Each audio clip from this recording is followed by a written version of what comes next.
Students, ये S C Verma chapter 2 question number 16 है।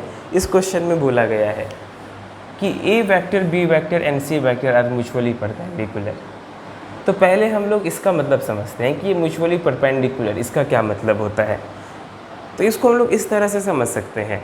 For example, अगर हम लोग X axis Y axis Z axis लें, इन तीनों के बीच एंगल जो होता है 90 डिग्री होता है। तो म्यूचुअली परपेंडिकुलर का मतलब ये है कि तीनों वेक्टर के बीच एंगल जो है 90 डिग्री है।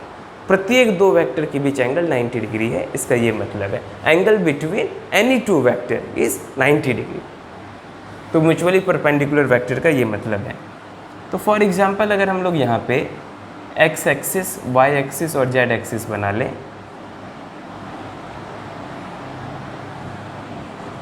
तो यहाँ पे इन तीनों ही एक्सिस के बीच में अगर कोई भी दो हम लोग ले लें एक्सिस, इनके बीच एंगल 90 डिग्री होता है। अगर हम लोग जेड और एक्स ले लें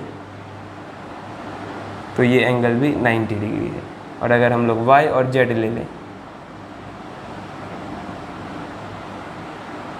तो ये एंगल भी क्या है, 90 डिग्री है।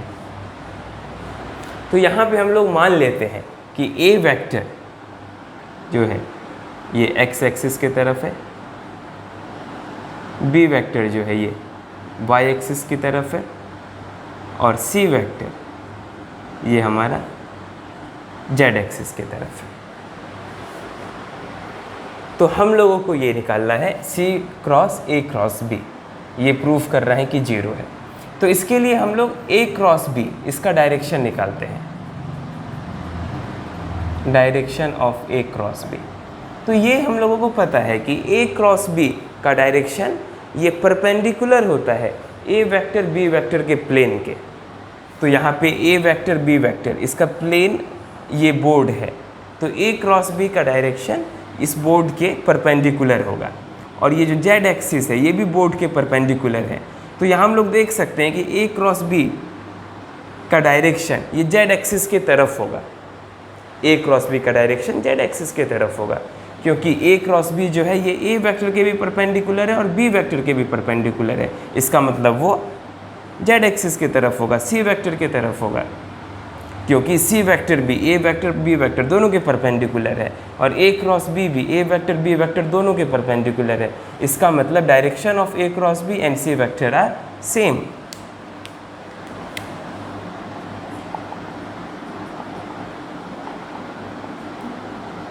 Direction of A cross B and C vector are same.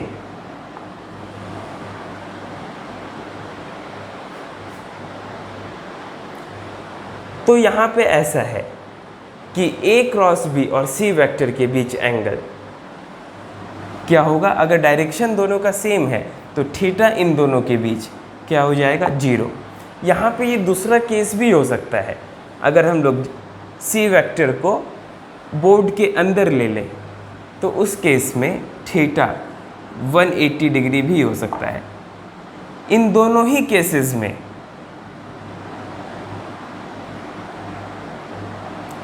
Cases में अगर हम लोग ये निकालें सी क्रॉस ए क्रॉस बी,